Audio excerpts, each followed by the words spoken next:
आज का अपना जो रिवीजन टेस्ट का टॉपिक पेपर है वो है एटॉमिक स्ट्रक्चर और आइसोमेरिज्म का। तो चलिए शुरू करते हैं। फर्स्ट क्वेश्चन है, which compound is not the isomer of 3 ethyl 2 methyl pentane. देखो, आइसोमर्स होने का सिंपल कंडीशन है आपका मॉलिक्यूलर फॉर्मूला सेम होना पड़ेगा।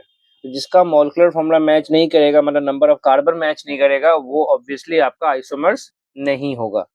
जैसे यहाँ पे देखो, इथाइल का मतलब 2 कार्बन हो गया, मिथाइल का मतलब 1 कार्बन हो गया, पेंटेन का मतलब 5 कार्बन हो गया, मतलब टोटल आपके पास 8 कार्बन है। तो देखो किसके पास 8 कार्बन नहीं है, तो यहाँ पे देखो 1 2 3 4 5 6 7 8, ए ऑप्शन में तो 8 कार्बन है। तो हाइड्रोजन तो डेफिनेटली मैच कर जाएगा, बिकॉज इसमें भी कोई डीओयू नहीं है और इसमें भी कोई डीओयू नहीं है। इसमें है 1 2 3 4 5 6, इसमें 6 कार्बन है, यही आपका आंसर होगा। इसमें देख लो 1 2 3 4 5 6 7 8, इसमें भी 8 कार्बन है। 1 2 3 4 5 6 7 8, इसमें भी 8 कार्बन है और इसमें भी 8 कार्बन था। तो आंसर क्या हो गया? बी हो गया। ठीक है, नेक्स्ट क्वेश्चन आपके पास है, एक मिनट।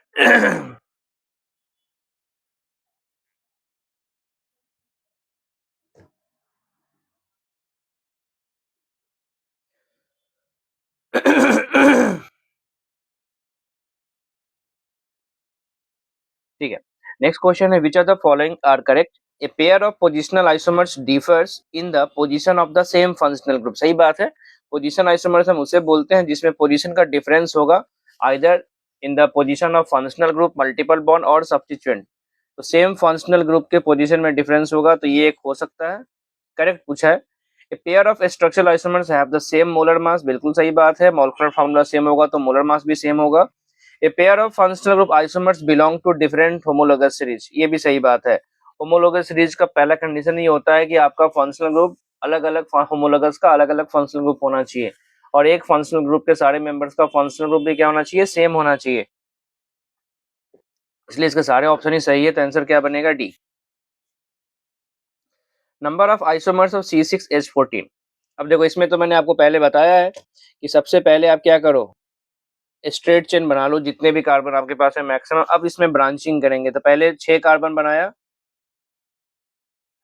पहले एक हो गया यहाँ पे 6 कार्बन का, अब 5 पे बनाते हैं 1 5। अब इसमें एक मिथाइल लगाएंगे, 1 मिथाइल, एक हो सकता है यहाँ पे 2 मिथाइल, ये हो सकता है। अब यहाँ पे 4 का करते हैं, 4 में हो जाएगा 2 2 डाइमिथाइल और एक हो जाएगा 2 3 डाइमिथाइल। टोटल आपके पास कितना बनेगा? 5 बनेगा। मतलब आंसर क्या हो जाएगा? बी हो जाएगा। उसके बाद है कॉन्स्टिट्यूशनल, मतलब हो गया structural. Is possible in alkenes only if the number of carbon atoms present in. देखो, अल्केन में स्ट्रक्चरल आइसोमरिज्म तभी होता है जब आपके पास 4 या 4 से ज्यादा हो। क्यों? बिकॉज अगर जैसे 3 है, 3 में क्या ही आप क्रिएट करोगे, ना तो चेन होगा ना ही पोजीशन होगा। बट अगर आपके पास 4 है तो आप यहाँ पे एक ब्यूटेन बना सकते हो और एक आप 2 मिथाइल प्रोपेन बना सकते हो। तो 4 और 4 से ज्यादा में अल्केन्स में शुरू होता है। How many structural isomers exist for C7H8O where each isomers contain a phenyl ring? अब देखो, C7H8 सब में फिनाइल है, अब एक ऑक्सीजन है, या तो अल्कोहल बनेगा या क्या बनेगा? यहाँ पे ईथर बनेगा। तो एक देखो, एक तो हो सकता है यहाँ पे ऐसा कि ये हो गया बेंजाइल अल्कोहल, ठीक है, एक ये हो गया, और एक यहाँ पे ये हो गया कि फिनाइल मिथाइल ईथर हो सकता है, एक ये हो गया। और तीसरा वाला है कि ये फिनाइल है, फिनॉल है, और यहाँ पे मिथाइल ग्रुप आ गया। अब इसमें ऑर्थो, मेटा और पैरा 3 बन सकता है, तो 3 यहाँ से बना और 2 यहाँ से बना। टोटल आंसर क्या हो जाएगा? 5। आंसर हो जाएगा ए। और कोई पॉसिबिलिटी इसमें नहीं बनेगा। Question number 6, what is the incorrect about geometrical isomerism in organic compound? Presence of A double bond is essential for geometrical isomerism. नहीं, ये पॉइंट जो है वो गलत है। क्यों गलत है? ज्योमेट्रिकल आइसोमेरिज्म के लिए डबल बॉन्ड भी हो सकता है और साइक्लिक रिंग में भी हो सकता है, केवल डबल बॉन्ड का होना जरूरी नहीं है। ये तो गलत है। Geometrical isomers can be separated by fractional distillation. हाँ, हो सकता है। ज्योमेट्रिकल आइसोमर्स का बॉइलिंग पॉइंट में डिफरेंस होता है, और जिसमें भी बॉइलिंग पॉइंट का डिफरेंस होता है उसमें फ्रैक्शनल डिस्टिलेशन का कॉन्सेप्ट हम लगा सकते हैं। ठीक है, तो ये पॉइंट तो सही लिखा हुआ है। It arises due to restriction rotation of atom और ग्रुप अबाउट डबल बॉन्ड, हो सकता है। A pair of geometrical isomers are simultaneously pair of diastereomers, ये भी सही बात है, बिकॉज ना तो ये आइडेंटिकल होते हैं ना ही ये मिरर इमेज होता है। आंसर क्या हो जाएगा? ए हो जाएगा। 7 द जेड कॉन्फ़िगरेशन, इसमें क्या था, हाई प्रायोरिटी को पहचानना था, तो इस कार्बन पे CH3 हो गया और इस कार्बन पे C3H7, ये जेड हो गया, यहाँ पे C3H7 हो गया, यहाँ पे CH3 हो गया, ये E हो गया, यहाँ पे फ्लोरीन हो गया और यहाँ पे ब्रोमीन हो गया, ये E हो गया, यहाँ पे तो होगा ही नहीं, ये दोनों सेम है, यहाँ तो पॉसिबल ही नहीं है, तो आंसर क्या बनेगा? A. Which of the following compound will exhibit cis trans isomerism, तो कौन होगा उसमें? 2 ब्यूटीन होगा, अल्काइन में होता नहीं है, अल्कोहल में सिंगल बॉन्ड है तो होगा नहीं, अल्डिहाइड में सिंगल बॉन्ड है तो होगा नहीं, केवल 2 ब्यूटीन में होगा। देखो यहाँ पे CH3 CH double bond CH CH3 cis और ट्रांस दोनों पॉसिबल हो सकता है। Which are the following exhibit geometrical isomerism, अब देखो पहला 1 फिनाइल 2 ब्यूटीन, ये हो गया 2 ब्यूटीन और यहाँ पे आ गया फिनाइल, तो इस पे एक हाइड्रोजन होगा, यहाँ पे एक हाइड्रोजन होगा और ये CH3 हो गया, तो इस कार्बन पे और इस कार्बन पे दो दो डिफरेंट ग्रुप दिखाई दे रहा है, तो पहला ही आंसर हो गया। बाकी 1 प्रोपीन पे नहीं होगा, बिकॉज इस पे 2 हाइड्रोजन आ जाएगा। 2 फिनाइल 1 ब्यूटीन में भी नहीं होगा, बिकॉज इस कार्बन पे भी 2 हाइड्रोजन आएगा, तो 1 पोजीशन पे जनरली नहीं होता है, जब तक कि 1 पोजीशन पे कोई सब्स्टिट्यूएंट आके 2 ग्रुप्स को डिफरेंट ना करे। 10 how many cyclic isomers exist, जो स्ट्रक्चरल भी पूछा है, ज्योमेट्रिकल भी पूछा है, स्ट्रक्चरल एंड ज्योमेट्रिकल दोनों पूछा है, साइक्लिक आइसोमर्स पूछा है, ठीक है। अब देखो मेरे पास 3 कार्बन का साइक्लिक, तो ये बनेगा। एक पॉसिबिलिटी है कि यहाँ पे 2 क्लोरीन है और इधर में 1 क्लोरीन है, एक ये हो गया, ठीक है, और दूसरा पॉसिबिलिटी है कि सब पे 1-1 क्लोरीन है, सब पे 1-1 क्लोरीन है, तो ये तो आपका हो गया स्ट्रक्चरल, ठीक है। अब देखो एक ये हो गया और ये 2 हो गया, अब यहाँ पे इस वाले स्ट्रक्चर में ज्योमेट्रिकल हो सकता है। एक पॉसिबिलिटी क्या है, सारे क्लोरीन सेम साइड हो सकता है, और दूसरा पॉसिबिलिटी है कि एक क्लोरीन अपोजिट साइड, बाकी 2 क्लोरीन सेम साइड, तो यहाँ पे 2 बनेगा और यहाँ पे 1 बनेगा, तो यहाँ पे बोल सकते हैं स्ट्रक्चरल आइसोमर्स जो है वो 2 होगा और ज्योमेट्रिकल आइसोमर्स भी क्या होगा? 2 होगा, और उन दोनों में एक तो कॉमन ही है, ये वाला स्ट्रक्चर एक तो कॉमन होगा, इसलिए आंसर क्या बनेगा? 3 होगा, मतलब डी आंसर होगा। 11 which compound has 4 stereo isomers, अब देखो यहाँ पे n का वैल्यू 2 है, लेकिन ये सिमेट्रिकल स्ट्रक्चर है, मतलब इसका टोटल आंसर जो होगा स्टीरियो आइसोमर्स का वो 3 होगा। इसमें n का वैल्यू 2 है, बट स्टीरियो आइसोमर्स क्या होगा? 4 होगा। इसमें n का वैल्यू 2 है, बट ये सिमेट्रिकल है, इसलिए स्टीरियो आइसोमर्स क्या होगा? 3 होगा। और इसमें n का वैल्यू अगेन 2 है, इसका भी यही आंसर हो जाएगा, तो आंसर क्या बनेगा? B. 12 the optically active tartaric acid is named as D plus tartaric acid because it has a positive। अब देखो D तो कॉन्फ़िगरेशन के कारण बोलते हैं और प्लस बोलते हैं ऑप्टिकल रोटेशन के कारण, तो देखते हैं। It has a positive optical rotation and derive from D glucose, नहीं, डी ग्लिसरॉल्डिहाइड होता है, पीएच इनऑर्गेनिक सल्फर नहीं, optical rotation derive from D glyceraldehyde, यही आंसर होगा। डी और एल कॉन्फ़िगरेशन में जो रेफरेंस स्ट्रक्चर है वो कौन है? वो ग्लिसरॉल्डिहाइड है। 13 this structure shows geometrical isomerism,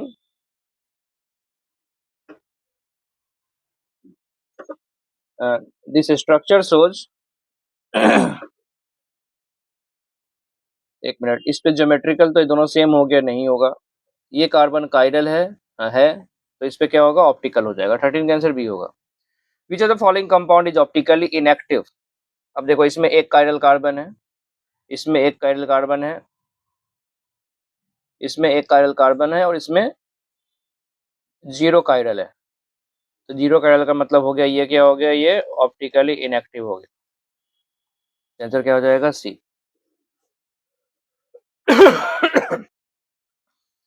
15 number of chiral carbon present in the following compound, देखो एक तो ये हो गया, एक ये हो गया और एक ये हो जाएगा, तो 15 का आंसर हो जाएगा 3, मतलब आंसर हो जाएगा B. Which of the following compound has S configuration. अब देखो इसमें क्या करना है, प्रायोरिटी बैठाना है और एरो घुमाना है। एरो घूम रहा है एंटी क्लॉकवाइज, लेकिन जो लोएस्ट प्रायोरिटी है वो हॉरिजॉन्टल में है, तो इसको उल्टा करेंगे, मतलब इसका आंसर क्या हो जाएगा, आर। यहाँ पे ये 1, यहाँ पे 2 और 4 जगह पे ही है, तो ये भी हो गया आर। यहाँ पे 1, यहाँ पे 2, ये हो गया 4, तो यहाँ से जाएंगे तो ये हो गया एस, तो आंसर यही हो जाएगा, 16 का आंसर सी हो जाएगा। और इस वाले में ये 1 है, ये 2 है और ये 4 है, तो ये भी हो जाएगा आर। 16 हो गया। 17 out of the alkyl exhibit optical isomerism, मतलब जिसमें क्या मिलना चाहिए, कायरल कार्बन मिलना चाहिए। अब कायरल कार्बन देख लो कहाँ पे मिलेगा, 3 मिथाइल 1 पेंटीन, इसमें हो गया CH2 double bond CH CH CH3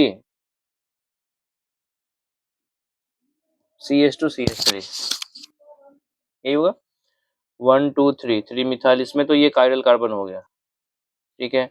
इसमें हो गया 3 मिथाइल, एक मिनट में, 3 मिथाइल 1 पेंटीन हो गया, 3 पे मिथाइल डाला तो इस पे एक इथाइल, एक मिथाइल, एक CH3, हाँ ये तो आंसर होगा B, 3 methyl 2 pentene, 3 methyl 2 pentene, तो CH3, 3 मिथाइल है ना, CH double bond C, CH3, CH2 CH3, तो इस पे कोई कायरल कार्बन नहीं है, इसमें नहीं होगा। उसके बाद है 4 methyl 1 pentene, CH2 double bond CH CH2 CH CH3 and CH3, इसमें भी कायरल नहीं है। 2 methyl 2 pentene,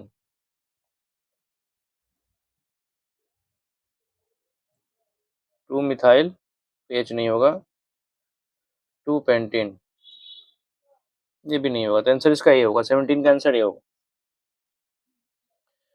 18 the total number of stereo isomers of compound is, अब यहाँ पे कितने कायरल कार्बन है, 2, और मॉलिक्यूल सिमेट्रिक नहीं है, तो 2 टू द पावर 2, आंसर क्या हो जाएगा, 4।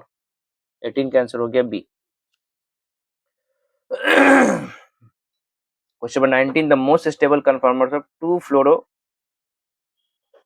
ये पेपर में 2 मैंने हटवा दिया था, ठीक है, ये 2 नहीं होगा, तो बेसिकली क्या है, यहाँ पे 2 फ्लोरो इथेनामीन है, तो ये हो गया CH2F CH2NH2, ये 1 है, ये 2 है, तो यहाँ पे हाइड्रोजन बॉन्डिंग का कॉन्सेप्ट होगा, और हाइड्रोजन बॉन्डिंग होता है तो गॉच होता है, देख लो कौन होगा यहाँ पे,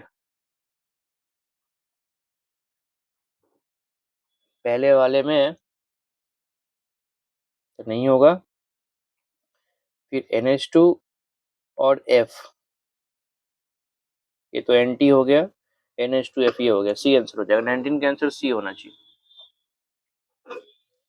20 which of the following will have the least hinder rotation about carbon carbon bond, ethane, ethylene, acetylene, hexachloroethane, तो देखो इन सब में तो एसिटाइलिन का मतलब हो गया C2H2 ट्रिपल बॉन्ड, इथाइलिन का मतलब हो गया C2H4 डबल बॉन्ड, तो ये दोनों तो होंगे नहीं।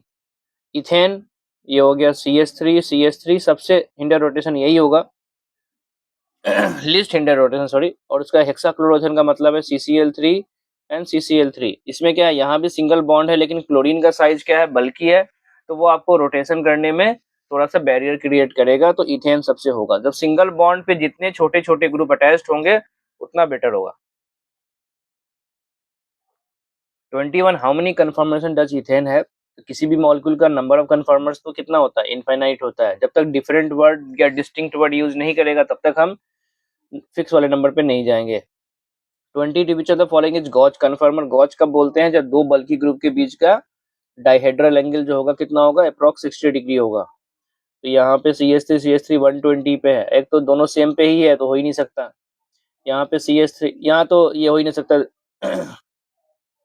देखो दोनों बल्कि खुद में ही, देखो दोनों ही रियर कार्बन पे कनेक्टेड है, इसमें CH3 चलो फ्रंट और रियर पे है, लेकिन ये तो एंटी हो गया, 180 पे है, और इसमें ये तो पार्शियली इक्लिप्स जैसा हो गया, ये आपका आंसर हो जाएगा, सी वाला पार्शियली इक्लिप्स है। 23 in the given 4 conformational isomers which of the following has minimum torsional strength, minimum van der Waals state, minimum torsional state का मतलब है यहाँ पे बॉन्ड पेयर आमने सामने नहीं दिखाई देना चाहिए, मतलब ये तो कैंसिल हो गया, ये भी कैंसिल हो गया, अब इन दोनों में बचा है, देखो इसमें बॉन्ड के सामने बॉन्ड नहीं है तो ये मिनिमम वाला पॉइंट हो गया। अब मिनिमम वंडरवॉल, इसका मतलब है अब साइज बल्कि वाले ग्रुप आसपास कम होने चाहिए, तो देखो यहाँ पे 2 CH3 साथ में है, 2 CH3 साथ में, लेकिन यहाँ पे 4 CH3 एक साथ में है, तो यहाँ पे रिपल्सन क्या होगा, ज्यादा होगा, तो आंसर क्या बनेगा 2। 24 which of the following is not correct regarding cathode rays? Cathode rays originate from cathode, किसने क्या पूछा है, नॉट करेक्ट पूछा है, तो cathode rays originate from cathode बिल्कुल सही बात है।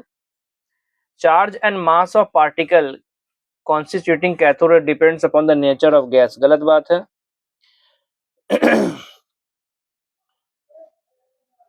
Charge and mass of particle present does not depends on type of material of cathode, सही बात है। The ratio of charge by mass of the particle is much greater than that of anode रे, charge by mass, अब देखो cathode ray में charge तो चलो same ही होगा, बट मास किसका है, इलेक्ट्रॉन का है, और एनोड रे में वो किसका था, मिनिमम कम से कम होगा तो H2+ का होगा, तो इसका मास ज्यादा है, तो ये रेशियो तो कम होगा। एनोड रे में जो पार्टिकल बनता था वो गैस से बनता था, तो गैस का मास तो इलेक्ट्रॉन से ज्यादा ही होगा, तो सही बात है। इसका आंसर क्या बनना चाहिए, 24 का बी बनना चाहिए। एनोड रे में गैसियस कटायंस के कारण क्रिएट होता था, ठीक है, और उनका मासेज तो इलेक्ट्रॉन से ज्यादा है, और जब मास ज्यादा होगा तो रेशियो क्या होगा, कम होगा। द नेचर ऑफ एनोड रे depends on nature of electrode, नहीं, नेचर ऑफ डिस्चार्जिंग ट्यूब नहीं, नेचर ऑफ रेसिडुअल गैस, सही बात है, अब ऑटोमेटिकली गलत हो गया, तो आंसर क्या बनेगा, 25 का सी बनेगा। The alpha particle scattering experiment of Rutherford concluded that nucleus is made of proton and neutron. The number of electrons is exactly equal to number of protons. The positive charge of atom is concentrated in a very small space. And electrons occupy discrete energy level. Electrons के बारे में तो उसने कुछ बात किया नहीं था, ये उसने बोला था पॉजिटिव चार्ज बहुत छोटे स्पेस में है, ठीक है, उसने बोला था मास कंसंट्रेटेड है, ये वाला पॉइंट उसने नहीं बोला था। Nucleus is made of proton and neutrons, ये भी सही है, लेकिन सी वाला ज्यादा बेटर है, मतलब ये स्मॉल स्पेस वाले पॉइंट उसने स्पेसिफिक बोला था, उसने बोला था मास जो है और जो पॉजिटिव चार्ज है वो बहुत कंसंट्रेटेड वेरी स्मॉल स्पेस में, तो बेस्ट ऑप्शन यहाँ पे सी बनता है। 27 two nucleotides X and Y are isotonic, मतलब नंबर ऑफ न्यूट्रॉन सेम है, विथ मास नंबर 39 एंड 40, ठीक है। If the atomic number of x is 19, देखो अगर x का एटॉमिक नंबर 19 है, मतलब x के पास प्रोटॉन 19 है, तो न्यूट्रॉन कितना होगा, 20 होगा। अब y के पास जाए, बिकॉज दोनों के पास न्यूट्रॉन सेम है, तो इसका न्यूट्रॉन 20 हो गया, तो प्रोटॉन कितना होना पड़ेगा, इसको 20 होना पड़ेगा, तो आंसर क्या हो जाएगा, ए हो जाएगा, बिकॉज दोनों का जो मास नंबर है वो क्या होता है, n+p होता है। 28 which one of the following is not the characteristics of Planck's quantum theory of radiation? Not the characteristics पूछा है। Energy is not absorbed or emitted in whole multiple of quantum, गलत बात है। Radiation is associated with energy, सही बात है। Radiation energy is not emitted or absorbed continuously but in form of small packets of quantum, सही बात है। The magnitude of energy associated with a quantum is proportional to frequency, ये भी सही बात है। तो 28 का आंसर क्या हो जाएगा, ए हो जाएगा। 29 the electromagnetic spectrum consists of a continuous range of wavelength and frequency from at the lowest frequency and to highest frequency and lowest frequency मतलब low energy, highest frequency मतलब high energy, तो पहला वाला कम होना चाहिए, तो ये आंसर होगा। तो अगर याद करो तो सबसे पहले स्टार्ट होता है कहाँ से, कॉस्मिक रे से, कॉस्मिक रे, गामा रे, ठीक है, कॉस्मिक रे, गामा रे, फिर यूवी, फिर विजिबल, फिर इंफ्रारेड, फिर क्या आता है, माइक्रोवेव, फिर आता है रेडियो वेव, तो सबसे कम एनर्जी का रेडियो वेव होता है और सबसे ज्यादा गामा, तो आंसर क्या बनेगा, ए बनेगा। If the radius of first Bohr orbit is a naught, मतलब r1 is a, then the radius of third orbit, तो r3 इक्वल टू क्या हो जाएगा, 3 स्क्वायर r1 मतलब 9 ए नॉट हो जाएगा, आंसर क्या बन जाएगा, सी बनेगा। 30 का आंसर हो गया C. On the basis of Bohr's model the radius of third orbit is, on the basis of Bohr's model the radius of third orbit is equal to radius of first orbit नहीं, 3 times the radius of first orbit नहीं, 5 times the radius of orbit नहीं। अभी हमने question solve किया ना, 9 times the radius of first orbit, तो ये answer होगा। 30-31 ऑलमोस्ट सेम क्वेश्चन है, बट अलग अलग लैंग्वेज में था, इसलिए मैंने आपके टेस्ट में डाला था कि एक ही टाइप के क्वेश्चन को अलग अलग कैसे पूछते हैं। 32 which electronics level would allow the hydrogen atom to absorb a photon but not to emit it. देखो, एब्जॉर्ब करने का मतलब है आप ऊपर जाओगे, तो ऊपर जाने का तो आप कहीं से भी जा सकते हो because infinite number of orbits है, लेकिन इमिट करने के लिए आपको अपने से कम में जाना पड़ेगा। जैसे मान लो यहाँ पे ये एनर्जी लेवल है, 1 है, 2 है, 3 है, 4 है। अब इलेक्ट्रॉन इसमें से जहां भी रहे यहाँ तक इनफाइनाइट है, तो हर कोई इलेक्ट्रॉन ऊपर जा सकता है, लेकिन नीचे आने के लिए इन सब के पास पॉसिबिलिटी है, इसके पास पॉसिबिलिटी नहीं है। मतलब जब इलेक्ट्रॉन 1 में होता है, फर्स्ट ऑर्बिट में होता है, तो वो नीचे नहीं जा सकता है। तो नॉट टू इमिट का मतलब हो गया, आंसर क्या हो जाएगा, 1s होगा, बिकॉज फर्स्ट ऑर्बिट से आप नीचे नहीं जाओगे। 33 with the increasing principal quantum number the energy difference between adjacent energy level in hydrogen atom decrease होता है। ये तो बोर्स का फैक्ट है, अगर आपको याद हो, E2 minus E1 is greater than E3 minus E2 greater than E4 minus E3, और ऐसे ही चलते रहता है। जैसे जैसे n का वैल्यू बढ़ता है, सक्सेसिव ऑर्बिट्स के बीच का एनर्जी गैप घटता है। 34 the difference in angular momentum associated with the electron in 2 successive orbits. ठीक है, तो क्या होता है, एक हो जाएगा n+1 इंटू एच बाई 2 पाई, और एक हो जाएगा NH/2 पाई। तो क्या बच गया, H/2 पाई बचा। तो 34 का आंसर क्या हो जाएगा, बी हो जाएगा। 35 in sample of hydrogen atom if the electron present in fourth excited state. Fourth excited state का मतलब है n=5 हो गया। Then total number of different emission lines up to first excited state. First excited state का मतलब हो गया n=2 हो गया, तो 5 से 2 पे जाना है, तो क्या आ जाएगा 5 - 2 इंटू 5 - 2 + 1 डिवाइडेड बाई 2, तो 3 इंटू 4/2 क्या हो जाएगा, 6 हो जाएगा। 36 in hydrogen and hydrogen like species emission spectrum is given as. ठीक है, करेक्ट पहचानना है, तो सिंपल सा बात है। देखो, ये एनर्जी गैप है λ1, या तो वो λ2 और λ5 से रिलेटेड होगा, देखो इस एनर्जी गैप को अगर मैं ऐड कर दूं, इस एनर्जी गैप और इसकी एनर्जी, तो मैच हो जाएगा λ1 के, या फिर λ4 या λ3 को मैच करना पड़ेगा। तो एक रिलेशन होगा 1/λ1 इज इक्वल टू 1/λ2 प्लस 1/λ5, और दूसरा होगा 1/λ1 इज इक्वल टू 1/λ3 प्लस 1/λ4। देखो इन दोनों में से जो भी एक ऑप्शन मैच करे, तो 2 और 5 वाला कहाँ पे, 2 और 4 में है, तो ये नहीं होगा। 3 और 4 में है, ये हो जाएगा, और यहाँ से 2 लगा दिया इसलिए नहीं हुआ। और डायरेक्टली कभी नहीं होता, ये फ्रीक्वेंसी का होता, अगर फ्रीक्वेंसी होता तो हो जाता ν1 equal to ν2 plus ν5 and ν1 is equal to ν3 plus ν4, ये हो जाता। 37 the first line in the Lyman series has wavelength lambda, calculate the wavelength of first line in Balmer series. अब लाइमन सीरीज है मतलब n1 हो गया 1, और फर्स्ट लाइन है मतलब n2 जो हो गया 2, और उसका लैम्डा दिया हुआ है, तो 1/λ इक्वल टू r, अब कुछ नहीं दिया तो हाइड्रोजन मान लेते हैं, तो ये हो जाएगा 1/1 माइनस 1/4, तो ये हो जाएगा r 1/λ,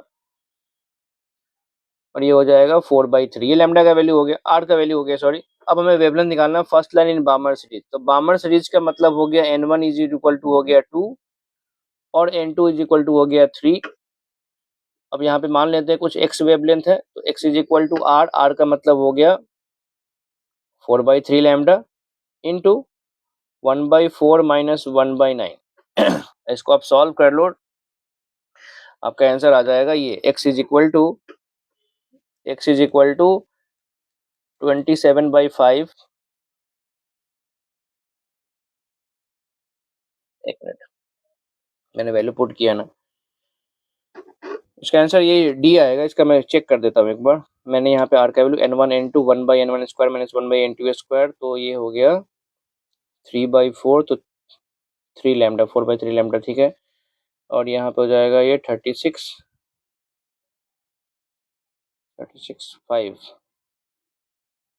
हाँ ठीक है, आ जाएगा, ये आंसर आएगा। 38 if the shortest wavelength of Lyman series is x then the wavelength of first line of Balmer series। अब इसने शॉर्टेस्ट बोला है, इसका मतलब है लाइमन का है तो n1 तो 1 होगा, शॉर्टेस्ट वेवलेंथ का मतलब हाईएस्ट एनर्जी में n2 is equal to infinite हो गया। So 1/λ is equal to r into 1/1 minus 1/इनफाइनाइट स्क्वायर, मतलब r इज इक्वल टू हो गया 1/λ। तो जो लैम्डा बेसिकली वो x लिखा हुआ था तो r इज इक्वल टू हो गया 1/x। अब इसने पूछा है wavelength of first line of बामर series, तो बामर सीरीज का मतलब हो गया n1 इज इक्वल टू 2 और n2 इक्वल टू हो गया 3। सो 1/λ निकालना है हमें, 1/λ इक्वल टू r की जगह क्या लिख सकते हैं 1/x 1/4 माइनस 1/9 तो ये हो जाएगा आपका 5/36x is equal to 1/λ। So lambda is equal to 36x/5, answer हो गया B. 39 what will the Broglie wavelength of an electron moving with the velocity of this. अब देखो इसमें क्या है, लैम्डा का फॉर्मूला यूज करना है। Lambda is equal to H is 6.63 into 10⁻⁻34 और मास को हमेशा केजी में पुट करते हैं तो 10⁻⁻31 और वी दिया हुआ है 1.2 इंटू 10⁻5। तो बेसिकली यहाँ पे 10 का पावर आपको मैच करना है, तो देखो क्या हो जाएगा 6.63 बाई 9.1 इंटू 1.2। अब ये ऊपर में 34 है तो ये -3 हो जाएगा और ये जाके हो जाएगा 10⁻⁻8। तो अगर मैं इसको कर दूं यहाँ पे 10⁻⁻9 में ऑप्शंस दिख रहा है मुझे, इसको 66.3 बाई 9.1 इंटू 1.2 इंटू 10⁻⁻9। अब इसमें अगर आप कैलकुलेशन करोगे तो अप्रोक्स ये वाला आंसर आता है, बिकॉज दोनों में 10⁻9 है तो ये वाला आपको करना पड़ेगा, ये आपको आंसर आ जाएगा, ये आ जाएगा, आप चेक कर लो। If uncertainty in position of electron is 0 मतलब हो गया डेल्टा एक्स जो है वो 0 है तो अनसर्टेनिटी मोमेंटम क्या होगा, इनफाइनाइट होगा। अगर आपने एक को खत्म कर दिया, देखो डेल्टा पी क्या हो जाएगा, delta P is equal to H by 4 pi into delta X, और अगर ये 0 है तो ओवरऑल तो ये तो इनफाइनाइट पहुंच जाएगा। आंसर क्या हो जाएगा D. Question number 41 P x orbital can accommodate. तो पी एक्स ऑर्बिटल कोई भी ऑर्बिटल हो, पी एक्स हो, पी वाई हो, पी जेड हो, चाहे डी हो चाहे एस हो, वो 2 इलेक्ट्रॉन्स विथ अपोजिट स्पिन कर सकता है।